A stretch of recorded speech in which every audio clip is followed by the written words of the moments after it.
So thank you very much for this invitation to talk about new targets and new agents that we can use in hepatocellular carcinoma.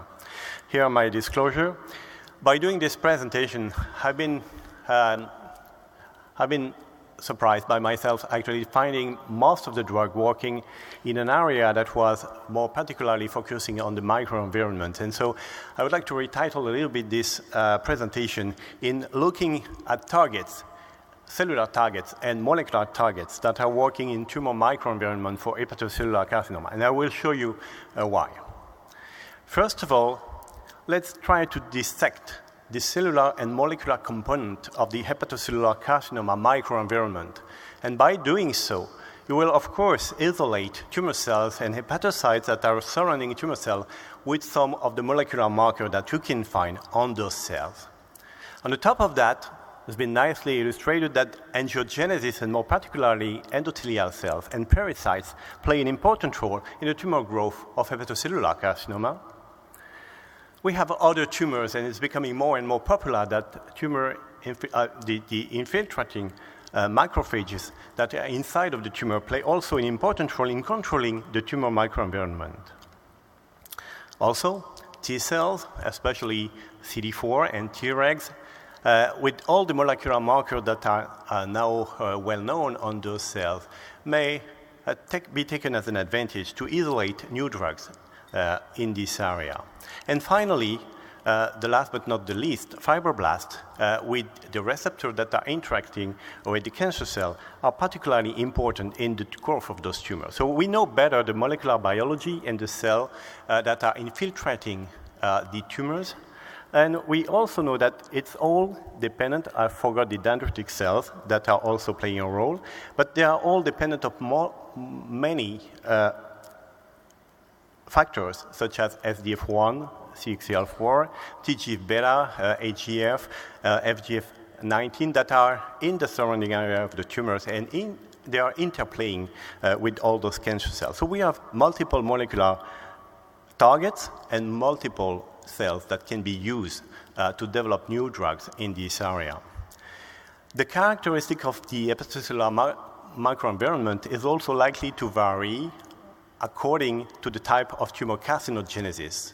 It's also likely to be influenced by local hypoxia, as the local hypoxia can be due to the tumor angiogenesis that can induce hypoxia and necrosis, but also can be induced by drugs that we are using to treat patients, such as Sorafenib, and more recently, Regorafenib. There is also the associated local immunosuppression that is important to consider in this area. And finally, this may be taken as a perfect example of why we sometimes identify high level of tumor heterogeneity.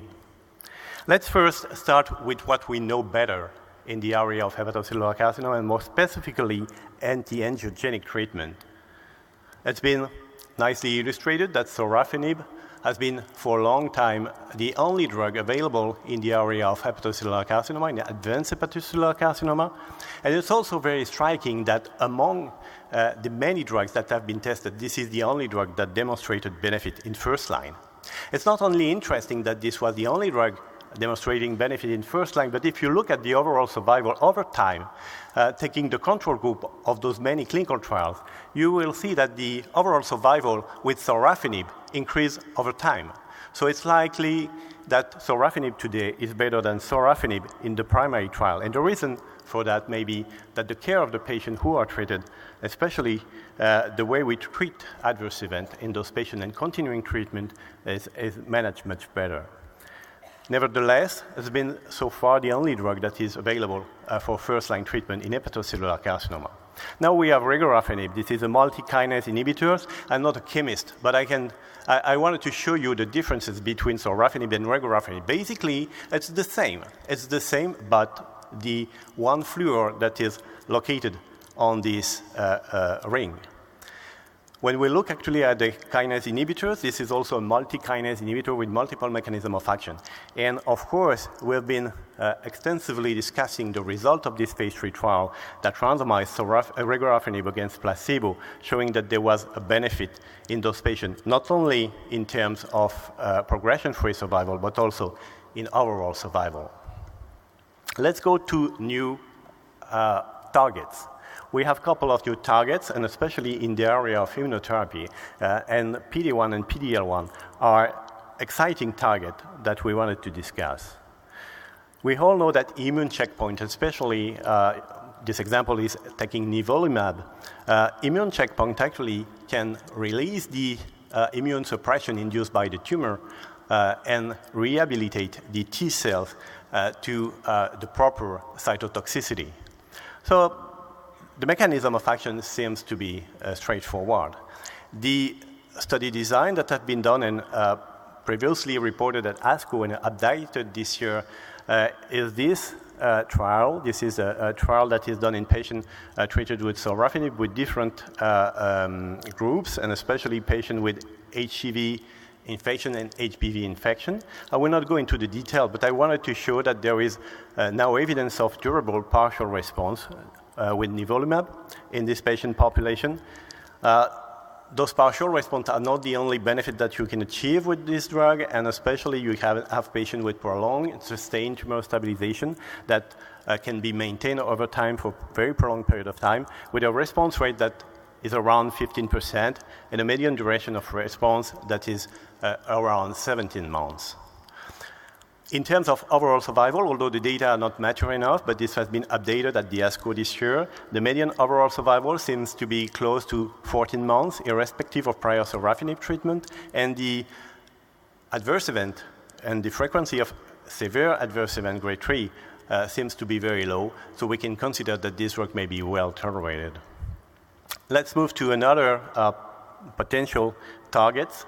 The hepatocytes and the tumor cell are all sharing the AGF and c-Met expression, and the inhibition of AGF and c-Met expression has been regarded as a potential target for many drugs over time. Of course, the c-Met expression can be seen as an mRNA overexpression, a protein overexpression, a gene amplification, or a mutation. This is something that has been nicely described over time in many reports. The c-Met inhibitors are in late-stage drug development, and I just wanted to mention the Tivantinib, which is in a phase 3 trial, and the data will be probably mature enough at the end of the year or next year, and the Celestial with Cabozantinib in a phase 3 trial as well. Those drugs as third-generation MET inhibitors, we can be questioned about the specificity of the drug, as, for example, Tivantinib have been shown to have other mechanism of action.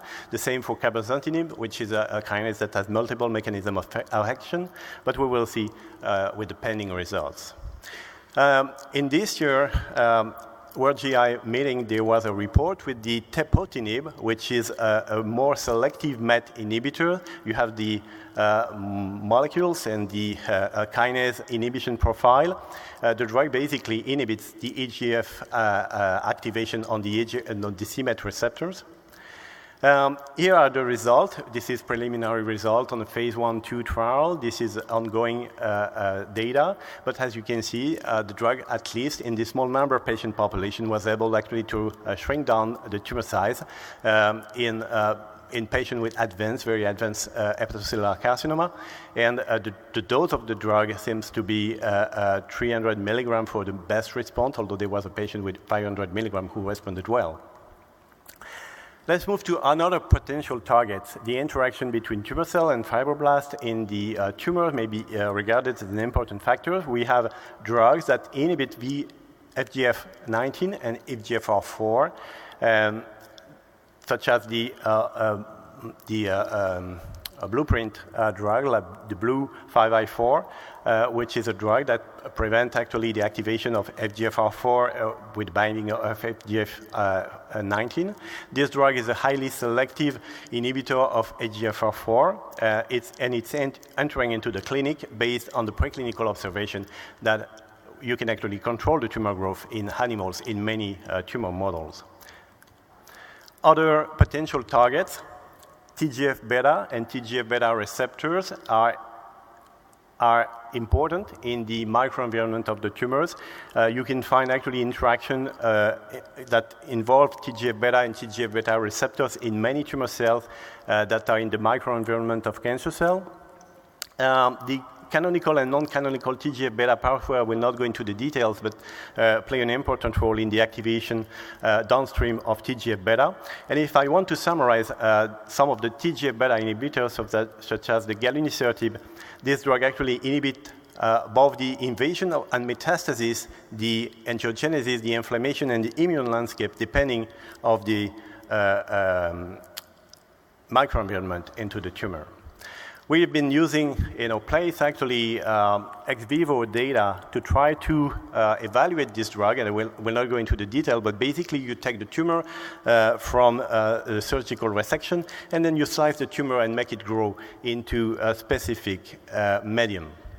And as you can see on this slide, when you do so, and when you look at the inhibition of proliferation and induction of apoptosis with this drug that inhibits the TGF-beta receptor 1, you can have actually an inhibition of proliferation and also a higher induction of apoptosis, which is likely to be highly dependent on the canonical pathway of TGF-beta receptor inhibition. Going into the clinical trials, this data has been presented by Dr. Favre in the phase 2, not randomizing, but looking at galunisertib in a patient with high AFP and in patient with low AFP. I will summarize the data of this trial, looking at overall survival in the patient with high AFP and in patient with low AFP.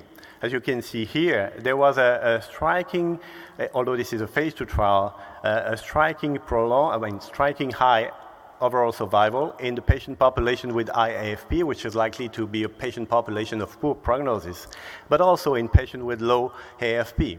And if you look actually at AFP responder, those patients with high AFP response, they seem to behave much better than the patient who had a non-response on AFP at baseline, from the baseline.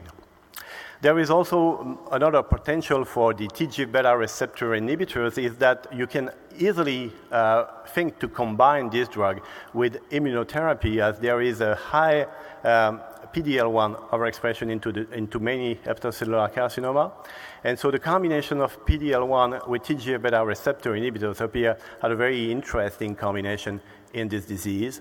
And the same with the combination with Sorafenib, has some preliminary experiment that we did in the lab, seems to show that the combination with Sorafenib can actually control the tumor growth and the tumor volume in animals that develop hepatocellular carcinoma.